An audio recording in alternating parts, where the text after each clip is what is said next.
இயேசு கிறிஸ்துவின் நாமத்தினாலே கர்த்தாவை சொல்லும் அடியேன் கேட்கிற நிகழ்ச்சிக்கு நான் உங்களை மீண்டும் வரவேற்கிறேன்.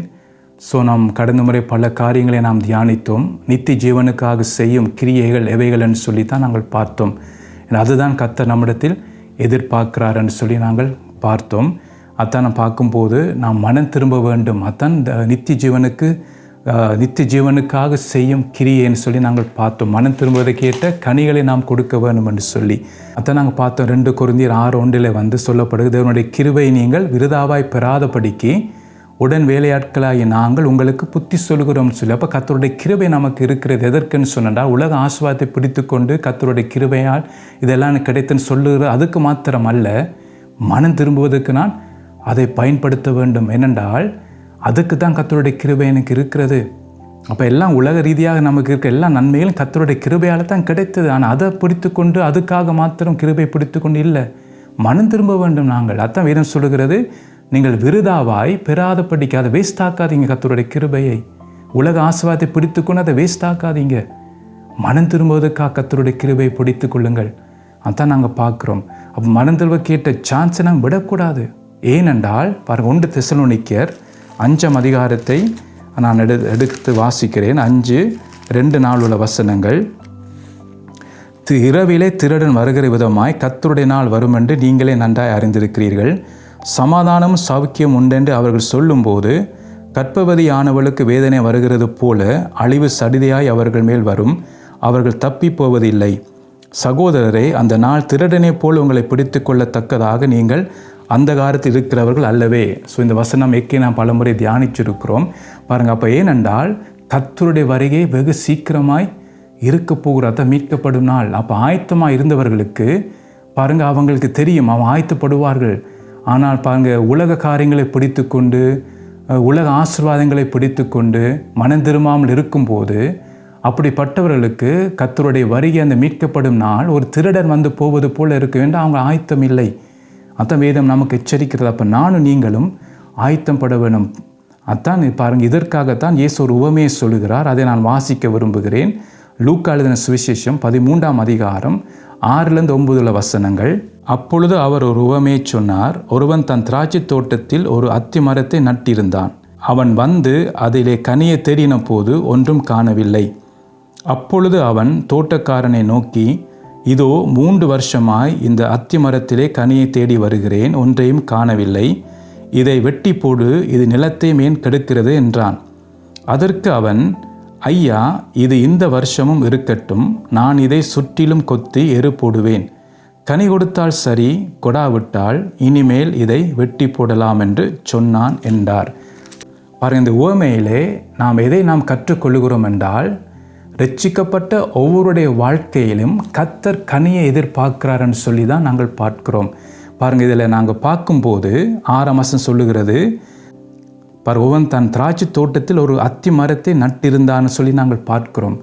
அப்போ சில நேரம் நாம் பார்த்திங்கன்னா ஒரு சாட்டு போக்கு சொல்லுவோம். பாருங்கள், திராட்சை தோட்டத்திலே அத்தி மரத்தை நட்டால் அது சரியான விதத்திலே அது கனி கொடுக்காது என்று சொல்லி நாம் ஏதாவது சாட்டு போக்கு சொல்லலாம். ஆனால் பார்த்திங்கன்னா நாம் நம்முடைய சூழ்நிலையை நாம் காரணமாக சொல்லலாம். இப்போ இந்த சூழ்நிலை இருக்கிறதுனாலே தான் என்னாலே பரிசுத்தமாய் வாழ முடியலை. அந்த நபர் தான் எனக்கு தடையாக இருக்கிறார். அப்போ அந்த தேசத்தில் வாழ்வது மிகவும் கடினம். அப்போ நாம் பரிசுத்தமாய் வாழ முடியாதுன்னு சொல்லி நாம் பல காரணங்களை நாம் சாட்டு போக்காக நாம் சொல்லலாம். பாருங்கள், உங்களுக்கு தெரியும், யோசேப்பு எகிப்திலே அடிமையாக கொண்டு போகப்பட்டார். ஆனால் அவர் பாவம் செய்வதற்கேற்ற வசதியும் வாய்ப்பும் சூழ்நிலையும் வந்தது. ஆனால் அவர் என்ன சொன்னாராம், நான் தேவனுக்கு விரோதமாக பாவம் செய்வது எப்படி என்று சொன்னார். அதான் பார்த்தீங்கன்னா, சூழ்நிலை இல்லை, கர்த்தர் என்னோடு கூட இருக்கிறார். அப்போ கர்த்தர் என்னோடு கூட இருந்தால் நான் எந்த இடத்தில் இருந்தாலும் எப்படிப்பட்ட சூழ்நிலை இருந்தாலும் நான் கனி கொடுக்க முடியும். அதான் நாங்கள் பார்க்குறோம். தானியேலை பார்க்கும்போது பாருங்கள், பாபிலோனிலே அவர் போனார். ஆனால் அவர் என்ன சொன்னார், ராஜாவினால் வருகிற போஜனத்தினாலே நான் தீட்டுப்படுத்தாதபடிக்கு அவர் காத்து கொண்டார்ன்னு சொல்லி நாங்கள் பார்க்கிறோம். அப்போ இன்றைக்கு நாம் காரணங்களை சொல்லி கொண்டிருக்கிறோம். ஏன் எப்படி என்னோட வாழ்க்கையில் இருக்குது, ஏன் என்னோட வாழ்க்கையில் வீழ்ச்சி இருக்குது, ஏன் என்னுடைய வாழ்க்கையில் எந்த பரிசுத்தம் இல்லாமல் இருக்கிறது, ஏன் எனக்குள் இன்னும் பாவம் இருக்கிறது என்றால் நாம் காரணத்தை சொல்லுகிறோம். அப்போ நாம் கனி கொடுக்க நாம் அழைக்கப்பட்டோம். ஏனென்றால் அதான் யோவான் 15ஆம் அதிகாரத்தில் சொல்லப்படுகிறது. பார்த்தீங்கன்னா நாம் எப்படி கனி கொடுக்க வேணுமாம், நாம் அவரே நிலைத்திருக்கும் போது தான் கனி கொடுக்க முடியும். அப்போ எந்த இடத்துல இருந்தாலும் பரவாயில்லை, நாம் அவரை நிலைத்திருக்க வேண்டும். அப்போ அவரை நிலைத்திருந்தால் தேவன் எதிர்பார்க்கிற கனியை கொடுக்க முடியும். அதுதான் இங்கே நாங்கள் பார்க்கிறோம். பாருங்கள், ஒருவன் தன் திராட்சை தோட்டத்தில் ஒரு அத்தி மரத்தை நட்டு இருந்தான். ஸோ அந்த இடம் முக்கியம் இல்லை, கனி கொடுப்பது தான் முக்கியம். அப்போ கனி கொடுக்க வேண்டுமென்றால் என்னுடைய வாழ்க்கை கிறிஸ்துவுக்குள் இருக்க வேண்டும், அவருக்குள் நான் வேர்கொள்ள வேண்டும், அவர் மேல் நான் கட்டப்பட வேண்டும். அதான் கொலைசீல நாங்கள் பார்க்கிறோம். அப்படி இருந்தால்தான் நாம் கனி கொடுக்க முடியும். ஆனால் இங்கே பார்த்தீங்கன்னா அவன் வந்து அதிலே கனியை தேடின போது ஒன்றும் காணவில்லை. அப்போ இவர்கள் எப்படிப்பட்டவர்களாக மனம் திரும்பவில்லை. இவர்கள் சாட்டு போக சொல்லி கொண்டிருக்கிறார்கள், மற்றவர்களை சாட்டி கொண்டிருக்கிறார்கள். இந்த நிலைமைக்கு அவர்கள் தான் காரணம். பாருங்கள், அதான் ஆதாம் ஏவாள் பாருங்கள், ஒருவருக்கொரு குற்றம் சாட்டுகிறார்கள். ஆதாமை கேட்கும்போது என்ன சொல்கிறார்? நீர் தந்த ஸ்திரீ. அப்போ ஸ்திரியை கேட்கும்போது பாம்பெனை வஞ்சித்தது. அப்போ மாறி மாறி குற்றம் சாட்டுகிறார்கள். பாவத்தை ஒத்துக்கொள்ளவில்லை, மனம் திரும்பவில்லை. அப்போ இதுதான் இன்றைக்கு நடக்கிறது. இன்றைக்கு அநேக கிறிஸ்தவர்கள் சூழ்நிலையை பார்த்தீங்கன்னா குற்றம் சாட்டுகிறார்கள், அல்லது நபர்களை குற்றம் சாட்டுகிறார்கள், சபையை குற்றம் சாட்டுகிறார்கள், பாஸ்டர் மாதிரி குற்றம் சாட்டுகிறார்கள், அந்த ஊழியக்காரரை குற்றம் சாட்டுகிறார்கள். இதுக்கு இவர்கள் தான் காரணம் என்று சொல்லி. ஆனால் பாருங்கள், நம்முடைய வாழ்க்கையில் நாம் கனி கொடுக்க வேண்டும். அதுதான் எஜமானன் எதிர்பார்க்கிறார். அப்போ அவர் கணக்கு கேட்கும்போது நாம் குற்றம் சாட்ட முடியாது, நாம் மற்றவர்களை சாட்ட முடியாது, நான் கணக்கு கொடுக்க வேண்டும். அப்போ நான் கனி கொடுக்க வேண்டும் என்றால் யோவான் 15 சொல்லப்பட்டபடி நான் அவரில் நிலைத்திருக்க வேண்டும். அப்போ தான் நான் கனி கொடுக்க முடியும். ஒவ்வொரு நாள் என்னுடைய வாழ்க்கையில் மனம் திரும்புதல் இருக்கும். மனம் திரும்புதல் கேட்ட கனியை கொடுக்க முடியும். அதை இங்கே நாங்கள் பார்க்கிறோம். அப்போ பாருங்கள், மனம் திரும்புதல் கேட்ட கனியை தான் நாங்கள் பாருங்கள் அந்த எஜமானன் எதிர்பார்க்கிறார். லூக்கா 3ஆம் அதிகாரம் 8ஆம் வசனத்தை நாங்கள் அங்கே பார்க்குறோம். அதான் நாங்கள் பார்த்தோம். யோவான் ஸ்நானகன் சொல்லுகிறோம், மனத்திலும் கேட்ட கனியை கொடுங்கள் என்று சொல்லி. பாருங்கள், ரெண்டாவது வந்து பாருங்கள், அந்த கனி எப்படியான கனி இருக்க உண்டு? மனத்திலிருந்து கேட்டு கனி இருக்க வேண்டும். இன்னொரு கனியும் கர்த்தர் எதிர்பார்க்கிறார். அதை நான் வாசிக்க விரும்புகிறேன். எபேசியர் 5ஆம் அதிகாரம் 9ஆம் வசனம். ஆவின் கனி சகல நற்குணத்திலும் நீதியிலும் உண்மையிலும் விளங்கும் என்று சொல்லி நாங்கள் பார்க்கிறோம். அப்போ ஒன்று வந்து மனத்திலிருந்து கேட்ட கனி இருக்க வேண்டும், ரெண்டாவது வந்து ஆவின் கனி இருக்க வேண்டும். இதைத்தான் அந்த எஜமானன் எதிர்பார்த்தார். அப்போ அந்த பார்த்தீங்க, அந்த அத்தி மரம் இது ரெண்டையும் கொடுக்கவில்லை. மன திரும்புதலும் இருக்கவில்லை, ஆவின் கனியும் இருக்கவில்லை. அப்போ அந்த ஆவின் கனியில் பார்த்தீங்கன்னா அந்த ஆவின் கனியில் என்ன இருக்க வேண்டுமா? சகல நற்குணம் இருக்க வேண்டும். அதுதான் நாங்கள் பார்க்குறோம் கலாத்தியரிலே பாருங்கள் 9 பாருங்கள் குணாதிசயங்கள். அதுதான் ஒரு கனி, அதில் 9 குணாதிசயங்களை நாங்கள் பார்க்கிறோம் கலாத்தியரிலே. அதுதான் சகல நற்குணம். அந்த 9 குணாதிசயம் நிறைந்த கனி தான் பாருங்கள் அந்த சகல நற்குணம்னு சொல்லி இங்கே நாங்கள் பார்க்கிறோம். அடுத்தது நீதி. நீதி என்றால் சுயநீதி அல்ல, வார்த்தைப்படி வாழும் தேவ நீதி கேட்ட கிரியைகள். அதுதான் நீதியிலும் உண்மையிலும். உண்மை என்றால் கர்த்தருடைய வார்த்தைப்படி வாழும் வாழ்க்கை என்றால் கர்த்தருடைய வார்த்தையில் தான் உண்மை இருக்குது, மனுஷனுடைய வார்த்தையில் உண்மை இல்லை. அப்போ உண்மை வந்து எங்கே இருக்குன்றால் ஆண்டவர் என்ன சொல்லுகிறார்? கர்த்தருடைய வார்த்தை. அதான் சத்தியத்தையும் அறிவீர்கள், சத்தியம் உங்களை விடுதலையாக்கும். அப்போ ஆண்டுடைய வார்த்தையிலே தான் உண்மை இருக்கிறது. அப்போ இந்த மூன்றும் சேர்ந்தது தான் ஆவின் கனின்னு சொல்லி நாங்கள் பார்க்கிறோம். அப்போ இதைத்தான் அந்த எஜமானன் எதிர்பார்த்தார். அப்போ மனத்திரும்புதற்ற கனியையும் பார்க்க முடியலை, ஆவின் கனியும் பார்க்க முடியலை. இன்றைக்கு அநேகருடைய கிறிஸ்தவ வாழ்க்கை இப்படி தான் இருக்கிறது. மனம் திரும்பதும் இல்லை, சகல நற்குணமும் இல்லை, நீதியும் இல்லை, உண்மையும் இல்லை. இப்படி பாருங்கள், பல ஊழியக்காரர்களை பாருங்கள், உண்மை இல்லாத ஒரு வாழ்க்கை, மேடையில் ஒரு வாழ்க்கை, குடும்பத்தில் ஒரு வாழ்க்கை, தனிப்பட்ட வாழ்க்கையில் ஒரு பார்த்தீங்கன்னா ஒரு வேறு விதமான ஒரு வாழ்க்கை, உண்மை இல்லை. அப்போ இதுதான் கர்த்தர் எதிர்பார்க்குற இந்த கடைசி காலத்திலே கர்த்தர் எதிர்பார்க்குற கனி இதுதான். அப்போ இந்த தான் முக்கியம். அப்போ இது அடுத்தது பார்த்தீங்கன்னா 7ஆம் வசனத்தை நாங்கள் பார்க்கும்போது அந்த லூக்காவின் சுவிசேஷம் 13ஆம் அதிகாரம் 6-9 தான் நாங்கள் பார்த்து கொண்டு வரோம் அதோட காரியங்களை. பாருங்கள், முதலாவது வந்து பார்த்தீங்கன்னா நாம் பார்த்தோம் லூக்கா 13:6 கனி எதிர்பார்க்குறான்னு சொல்லி நாங்கள் பார்த்தோம். அதான் நாங்கள் பார்த்தோம் மன திரும்பதை கேட்ட கனியும் ஆவின் கனியும் எதிர்பார்க்குறான்னு சொல்லி. ரெண்டாவது வந்து 7ஆம் வசனத்தை பார்க்கும்போது அப்பொழுது அவன் தோட்டக்காரனை நோக்கி, இதோ 3 வருஷமாய் இந்த அத்தி மரத்திலே கனியை தேடி வருகிறேன், ஒன்றையும் காணவில்லை, இதை வெட்டி போடு, இது நிலத்தையும் ஏன் கெடுக்கிறது என்றான். அப்போ ரெண்டாவது நாங்கள் பார்க்குறோம் என்னென்றால், நமக்கு தருணம் கொடுக்கப்படுகிறது, வாய்ப்பு நமக்கு கொடுக்கப்படுகிறது. அதை நாங்கள் ஒவ்வொரு நாளையும் கர்த்தர் நம்ம கூட்டி தருகிறார். பாருங்கள், 2026ஆம் ஆண்டுக்குள் வந்து விட்டோம். எவ்வளோ ஆண்டுகள் நாம் கடந்து வந்திருக்கிறோம். போன ஆண்டு இருந்தவர்கள் இந்த ஆண்டிலே பார்க்க முடியலை. அநேகர் மரித்து விட்டார்கள். பல இளம் மக்கள் மரித்திருக்கிறார்கள். பல மரணங்கள் நடந்திருக்கிறது போன ஆண்டு.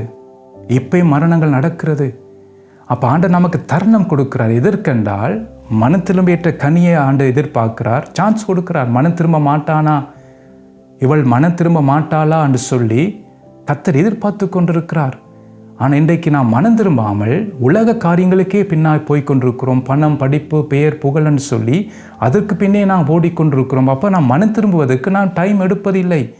அப்போ அமர்ந்திருந்து நானே தேவன் என்று அறிந்து கொள்ளுங்கள். அப்போ இன்றைக்கு அநேகர் அமர்ந்திருப்பதில்லை, தனிப்பட்ட வாழ்க்கையிலே காத்திருப்பதில்லை. கர்த்தருடைய சமூகத்திலே மோசையை போல மலைக்கு மேல் ஏறி காத்திருப்பதில்லை, கர்த்தர் தன்னோடு பேச வேணும் என்று சொல்லி.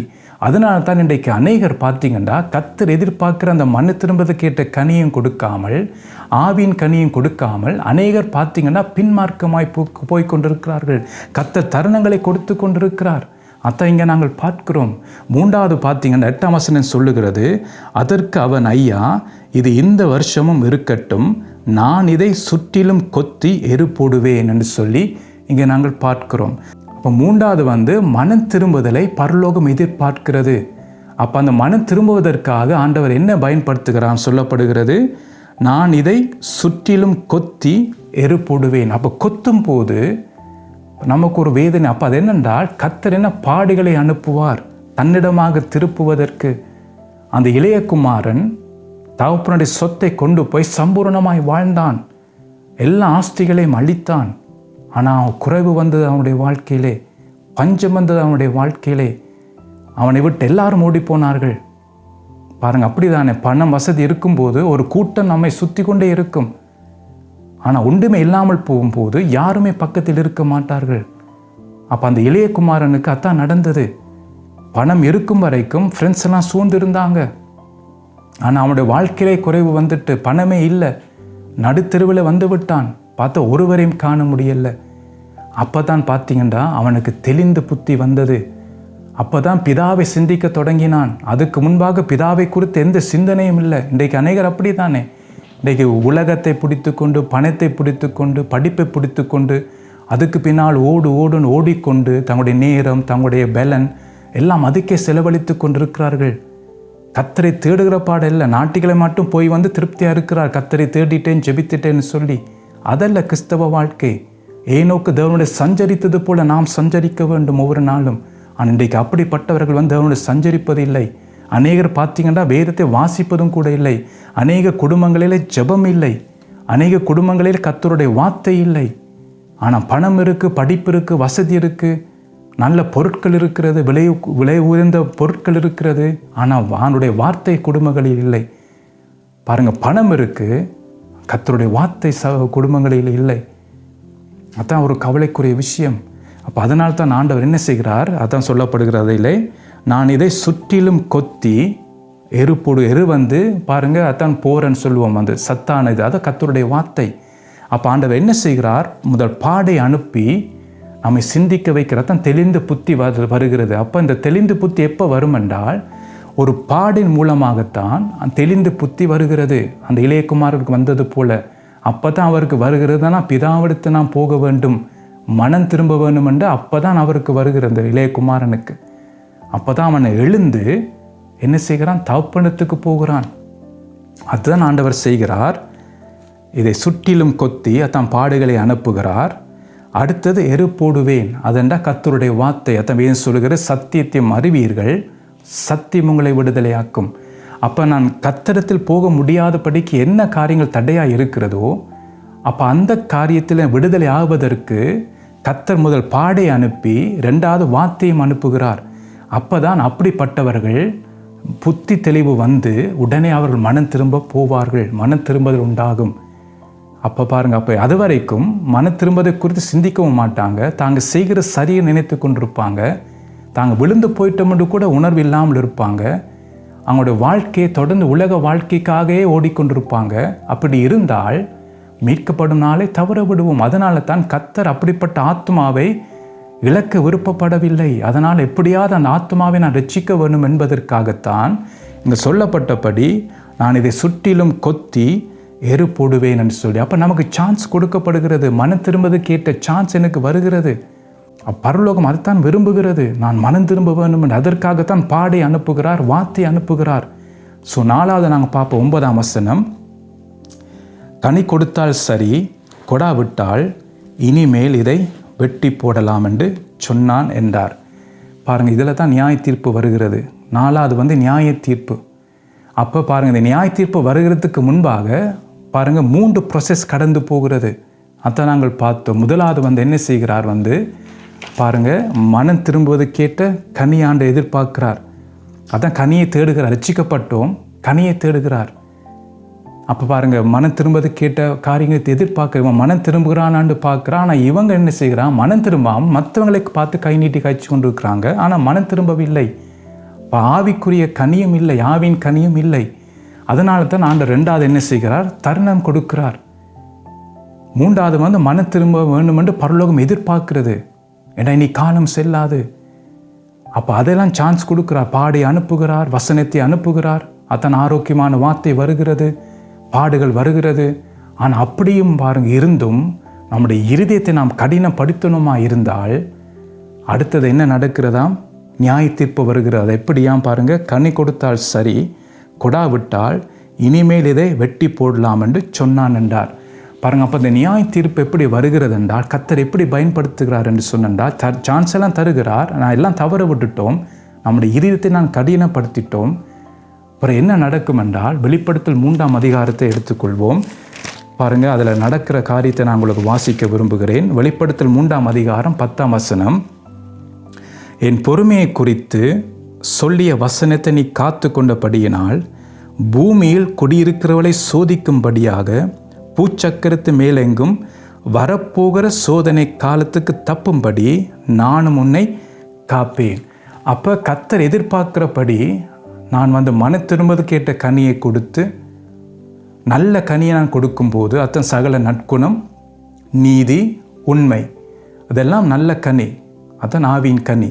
அப்போ இது 2ம் எனக்குள் இருக்கும்போது ஆண்டவர் சொல்லுகிறார், என் பொறுமையை குறித்து சொல்லிய வசனத்தை நீ காத்து கொண்டபடியினால். அப்போ நான் கர்த்தருடைய வார்த்தைப்படி என்னுடைய வாழ்க்கையை நான் வாழ்கிறேன். அதனால தான் மனம் திரும்புகிறேன். மற்றது ஆவின் கனியை நான் கொடுக்கிறேன். அப்போ ஆண்டவர் சொல்லுகிறார், இதெல்லாம் நீ செய்கிறபடியால், நீ வசனத்தை காத்து கொண்டபடியால் இப்போ வருகிறது பூமியின் கொடியிருக்கிறவளை சோதிக்கும்படியாக. இதான் நாங்கள் பார்க்குறோம். பாருங்கள், இயற்கை அழிவுகள் அதிகரித்து விட்டது. போன ஆண்டை விட, அதுக்கு முதல் ஆண்டை விட இந்த ஆண்டு அதிகமான இயற்கை அழிவுகள் பாருங்கள், அதிகமான அழிவுகள் நடக்கிறது. கொள்ளை நோய்கள் அதிகரித்து விட்டது, தீமைகள் அதிகரித்து விட்டது. என்ற சோதனை காலத்தில் தான் பாருங்கள், பூமியில் குடியிருக்கிறவளை சோதிக்கும்படியாக தான் சோதனை காலம் இது. பூச்சக்கரத்து மேலெங்கும் வரப்போகிற சோதனை காலத்துக்கு தப்பும்படி. அப்போ நான் மனம் திரும்பாமல் இருக்கும்போது அங்கே தான் அதில் நாங்கள் பார்க்க லூக்காலே, நீங்கள் இப்படி மனம் திரும்பாமல் போனால் அப்படியே கெட்டு போவீர்கள். அதான் நாங்கள் பார்த்தோம். சான்ஸ் கொடுக்கப்பட்டது, வார்த்தை அனுப்புகிறார், நமக்கு பார்த்தீங்கன்னா பாடி அனுப்புகிறார் தம்பக்கம் திருப்புவதற்கு. ஆனால் நாம் என்ன செய்கிறோம் என்றால் மனம் திரும்பாமல் நம்ம இருதயத்தை கடினப்படுத்தி கொண்டு, மற்றவர்களை குற்றப்படுத்தி கொண்டு, மற்றவர்களை குறித்து கதைச்சி கொண்டு, மற்ற ஊழியக்காரர்களை குறித்து கதைச்சி கொண்டு, பாசமாரை கதைச்சி கொண்டு, மற்ற குடும்பங்களை குறித்து நாம் சும்மா கதைச்சி கொண்டு இருக்கும்போது நமக்கு சான்ஸ் போய்விட்டது. அப்போ அந்த பூமியை நோக்கி தீமைகள் வருகிறது, இயற்கை அழிவுகள் வருகிறது, ஆபத்துக்கள் வருகிறது. அப்போ அதில் என்ன சொல்லப்படுகிறது, அந்த சோதனை காலத்திலே பூமியில் பூச்சக்கரத்து குடியிருக்கிறவர்களை சோதிக்கும்படி வரும் அந்த காலத்திலே இப்படிப்பட்டவர்கள் அதிலே பங்கு பெறுவார்கள். பாருங்கள், எப்படி பாருங்கள் நியாய தீர்ப்பு வருகிறன்னு சொல்லி சான்ஸ் கொடுக்கப்படும். நம்முடைய தேவன் நீதி உள்ளவர். சான்ஸ் கொடுக்காம யாரையும் தண்டிக்க மாட்டார்.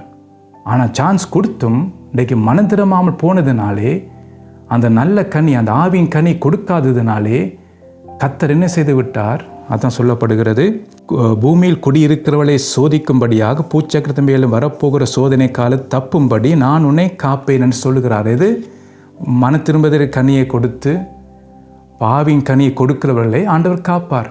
வாக்கு கொடுத்துருக்கார். ஏனென்றால் நாம் வார்த்தையை காத்து நடந்தபடியினாலே. அப்போ மற்றபடி நாங்கள் பார்த்தால் எப்படி, வார்த்தையை நாம் கை கொள்ளாமல் கர்த்தர் எதிர்பார்க்கிறபடி நம்முடைய வாழ்க்கையை வாழாமல், மனம் திரும்ப கேட்ட கனியை கொடுக்காமல், ஆவின் கனியை நாம் கொடுக்காமல், சகல நற்குணமும் நீதியும் உண்மையும் நம்முடைய வாழ்க்கையில் இல்லாமல் போகும்போது உலகத்தை நோக்கி வருகிற அந்த தீங்கிலே இப்படிப்பட்டவர்கள் அதில் சிக்கிக்கொள்வார்கள். அவங்க மாட்டுப்பட்டுருவாங்க அதிலே. அதனால் எச்சரிக்கையாக இருங்க தேவ ஜனமே. இன்றைக்கு நான் ரட்சிக்கப்பட்டும் தான், ஆனால் நம்முடைய வாழ்க்கை மாறாட்டால் உலகத்தை நோக்கி வருகிற அந்த ஆபத்திலே நாம் சிக்கிக்கொள்ள போவோம். அப்போ நாம் கவனமாக இருக்க வேண்டும்.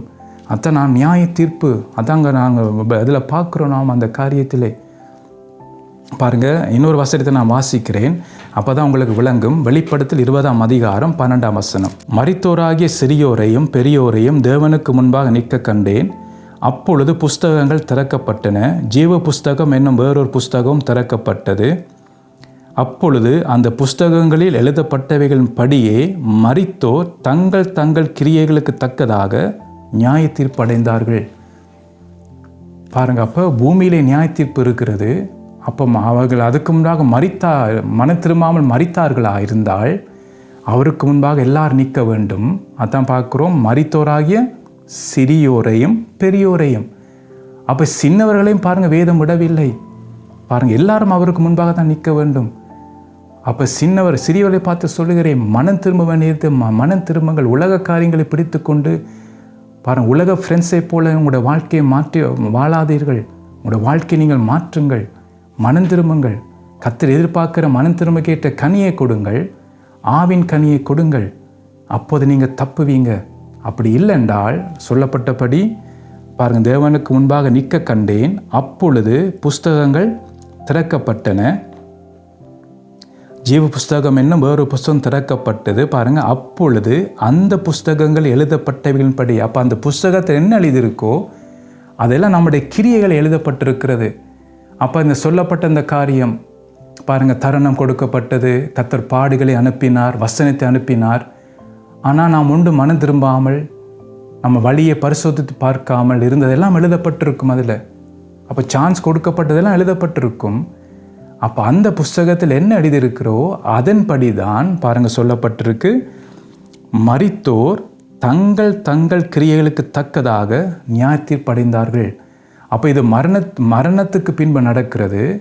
வெளிப்படுத்தல் 3:10 நாம் உயிரோடு இருக்கும்போது நடக்கும் காரியங்கள் தான் நாங்கள் பார்க்குறோம். அப்போ நான் மரிக்கிறது என்றால் கிறிஸ்துவுக்குள் மரிக்க வேண்டும். அப்போ உயிரோடு இருந்தால் கர்த்தருடைய வார்த்தையின்படி வாழ வேண்டும். கர்த்தர் எதிர்பார்க்கிற அந்த 2 கனியை கொடுக்காதான், மனம் திரும்புவது கேட்ட கனி, ஆவின் கனி, அது கொடுக்க வேண்டும். அது இருந்தால் நாம் தப்புவோம். உயிரோடு இருக்கும்போது இந்த உலகத்தை நோக்கி என்ன காரியங்கள் வந்தாலும் கர்த்தர் பறந்து காக்கும் பட்சியை போல நம்மை அவர் பாதுகாப்பார். அதான் இசையாவை சொல்லப்பட்டபடி அவர் முன்னும் பின்னும் நம்மை பாதுகாப்பார். பலத்த கையுடன் நம்மை பாதுகாப்பு நடத்துவார். பின்னுக்கு பார்வோன் சேனை வந்தாலும் முன்னுக்கு செங்கடல் இருந்தாலும் கர்த்தர் நம்மை பாதுகாப்பார். அதான் வாக்கு கொடுத்திருக்கிறார். அப்போ இந்த உலகத்தை நோக்கி எந்த தீங்கு வந்தாலும் கர்த்தர் நம்மை பாதுகாத்து நடத்துவார். இஸ்ரவேல் ஜனங்களை 40 ஆண்டுகள் வனாந்திரத்தில் நடத்தினார். அப்போ பஞ்சகாலம் வந்தாலும் கர்த்தர் நம்மை போஷிப்பார். பாருங்கள், எலியாவுக்கு பாருங்கள், பஞ்சகாலம் வந்தது, மழை பெய்ய இல்லை, பஞ்சம் வந்தது. அப்போ ஆண்டவர் சொல்லுகிறார், நீ அந்த ஆத்தங்கரைக்கு போன்னு சொல்லி. அப்போ அந்த தண்ணீரை குடி, மற்ற அப்பத்துக்கு நான் காகத்துக்கு கட்டளிடுவேன். அப்போ அந்த பஞ்சம் அதிகரித்தபடினாலே பாருங்கள், அந்த ஆற்றில் இருக்கிற இந்த தண்ணீர் வற்று போயிட்டு அடுத்ததை சொல்கிறார், நீ பார்த்து சாரிபாத் ஊருக்கு விதவைக்கு நான் கட்லேட் இருக்கிறேன், ஆயத்தப்படுத்திருக்கு, நீ அங்கே போய் தங்கிறன்னு சொல்லி பார்த்தா அங்கே பார்த்தீங்கன்னா பஞ்சம் முடியும் வரைக்கும் அங்கே திருப்தியாக அவர்கள் சாப்பிட்டார்கள். மற்ற எல்லாருக்கும் பஞ்சம் இருந்தது. ஆனால் எலியாவுக்கும் அந்த விதவைக்கும் அந்த மகனுக்கும் பார்த்தீங்கன்னா பஞ்சம் இருக்கவில்லை என்ற கர்த்தர் போஷித்தார். அத்தான் நம்முடைய தேவன் நம்முடைய நடுத்தரவில் வைக்க மாட்டார். அப்போ ஒரு சூழ்நிலை மோசமாக இருக்கும். யார் உலகத்தாருக்கு மோசமாக இருக்கும், மன திரும்பாதவர்களுக்கும் கர்த்தர் எதிர்பார்க்கிற அந்த ஆவின் கனி கொடுக்காதவர்களுக்கும் அது மோசமாக இருக்கும். ஆனால் ஆவின் கனியை கொடுக்கிறவர்களுக்கும் மன திரும்புபவர்கள் கேட்ட கனியை கொடுக்கிறவர்களுக்கும் கர்த்தர் பாதுகாப்பாக இருப்பார். அத்த வேதம் சொல்லுகிறது. ஆகவே நானும் நீங்களும் மன திரும்புதற்கேற்ற கனியை நாம் கொடுப்போம். பாருங்கள், அத்தான் மிக முக்கியம். மன திரும்புதற்கேற்ற கனியை நாம் கொடுக்க வேண்டும். நம்முடைய வாழ்க்கையை நாம் பரிசோதிப்போமாக. பாருங்கள், வெளிப்படுத்தல் 3:16 சொல்லுகிறது, இப்படி நீ குளிருமின்றி அனலுமின்றி வெதுவெதுப்பாய் இருக்கிறபடியினால் உன்னை என் வாயினின்று வாந்தி பண்ணி போடுவேன். அதான் இந்த நியாய தீர்ப்பிலே நடக்கும். இது வாந்தி பண்ணி போடுவார். அதுக்கு என்ன காரணம்? அனலும் இல்லை குளிரும் அல்ல, நடுவில். பாருங்கள், இன்றைக்கு அநேகர் இப்படி தான் இருக்கிறார்கள். பாருங்கள், வெதுவெதுப்பான ஒரு வாழ்க்கை. ஸோ இதில் நாம் மனம் திரும்ப வேண்டும். பாருங்கள், இப்போ யோவான் 15:2 சொல்லுகிறது, என்னில் கனி கொடுக்காது இருக்கிற கொடி எதுவோ அதை நான் அறுத்து போடுவேன் என்று. அதான் வேதம் சொல்லுகிறது. அப்போ அறுத்து போடுவார். என்னிலே கனி கொடுக்காத கொடி. அப்போ கனி கொடுக்க வேண்டும் என்றால் அவர் நிலைத்திருக்க வேண்டும், கிறிஸ்துவுக்குள் வாழ வேண்டும், கிறிஸ்துவோடு நாம் இருக்க வேண்டும். கிறிஸ்தவனாக அல்ல, கிறிஸ்துவுக்குள் வாழ வேண்டும். கிறிஸ்துவுக்குள் வாழ்ந்தால்தான் பாருங்கள் நாம் கனி கொடுக்க முடியும். அதான் நாங்கள் பார்த்தோம். பாருங்கள், இதுதான் குடியில்லாத ஓர் நிலம். அப்போ இந்த சூழ்நிலை தான் இவர்கள் காய்ந்த மரத்துக்கு ஒப்பாயிருப்பார்கள். அதை நாங்கள் பார்க்குறோம். இந்த நிலைமை தான் காய்ந்த மரத்துக்கு ஒப்பாயிருப்பார்கள். பணம் இருக்கலாம், படிப்பு இருக்கலாம், வசதி இருக்கலாம். ஆனால் பார்த்தீங்கன்னா ஆவிக்குரிய வாழ்க்கையில் இவர்கள் காய்ந்த மரத்துக்கு ஒப்பாயிருப்பார்கள். அப்போ இப்படி இருக்கிறபடியால் தான் பாருங்கள், இந்த ஆண்டிலே இந்த எலும்புகள் உயிர் அடைவதற்கு எது தடையாக இருக்கிறது? அதான் நாங்கள் பார்த்தோம். அவருடைய முகம் கருத்து போயிருக்கிறது. அதான் காரணம். அப்போ கர்த்தர் நம்ம உயிர்ப்பிக்க விரும்புகிறார். இந்த நிலைமையிலிருந்து கர்த்தர் நம்ம உயிர்ப்பிக்க விரும்புகிறார். ஆனால் நாம் செய்ய வேண்டிய காரியங்களை செய்ய வேண்டும். அதான் மனம் திரும்ப வேண்டும். அதை மனம் திரும்ப கேட்ட கனி. அடுத்தது ஆவின் கனி, அது இருக்க வேண்டும். பாருங்கள், ரெண்டாவது இவர்களை பார்க்கும்போது அறிய முடியவில்லை. அதெண்டா கிறிஸ்துவின் சாயலை இவர்களுக்குள் பார்க்க முடியலை. ரெண்டாவது அது காரணம். மூன்றாவது இவர்கள் தோல் இவர்கள் எலும்புகளோடு ஒட்டி கொண்டு இருக்கிறது. அத்த நோய் கொண்டவர்களாக இருக்கிறார். எப்படியான நோய் என்றால், ஒன்று துக்கம், ரெண்டாவது நோய். அதை நாங்கள் பார்த்தோம். நாலாவது இவர்கள் காய்ந்த மரத்துக்கு ஒப்பாயிருப்பார்கள். அதாவது கனியற்ற ஒரு வாழ்க்கை. ஒன்று மன திரும்புதற்கேற்ற கனி, ரெண்டாவது ஆவின் கனி. அப்போ இந்த கனி தேவை. பாருங்கள், அப்போ 4 காரியங்கள். அப்போ இந்த எலும்புகள் உயிர் அடைவதற்கு முடியாதபடி இருக்கிறது இந்த 4 தடைகள். அப்போ இந்த 4 தடைகளை நாங்கள் தகர்த்து போட வேண்டும். அப்படி நாங்கள் தகர்த்து போடும்போது தான் கர்த்தருடைய வார்த்தையை தான் ஆவி பிரவேசித்து என்ன செய்யும் என்றால் நம்மை உயிரிட வைக்கும். அப்போ இந்த ஆண்டு நம்முடைய வாழ்க்கையிலே ஒரு உயிர்மெச்சி உண்டாகும். அது கர்த்தர் செய்வேன் என்று வாக்கு கொடுத்திருக்கிறார். பாருங்கள், அப்போ அது தடையை நான் நீக்கி போடும்போது நம்முடைய வாழ்க்கை உயிரடைய முடியும். அப்போ அவர் செய்ய பார்த்தீங்க சித்தமுள்ளவராக இருக்கிற இந்த ஆண்டிலே உங்களுடைய குடும்ப வாழ்க்கை, சபையின் வாழ்க்கை, தனிப்பட்ட வாழ்க்கை, பிள்ளைகளின் வாழ்க்கையை கர்த்தர் உயிர்ப்பிக்க விரும்புகிறார். ஆனால் நாம் அகற்ற வேண்டிய காரியங்களை நாம் அகற்றி விட்டால்தான் கர்த்தருடைய ஆவியானவர் பாருங்கள் நமக்குள்ளே அந்த வாழ்க்கையிலே நம்ம உயிர்மீச்சியை கொண்டு வருவார். அப்போ நாம் உயிரடைந்து நாம் காலுண்டி நிற்க முடியும் கர்த்தருக்காக. அதான் நான் கர்த்தருடைய வார்த்தையை நாம் பார்க்குறோம். பாருங்கள், தொடர்ந்து மிச்ச காரியத்தை அடுத்த முறைக்கு நாங்கள் பார்ப்போம். கர்த்தர் தாமே உங்களை ஆசீர்வதிப்பாராக.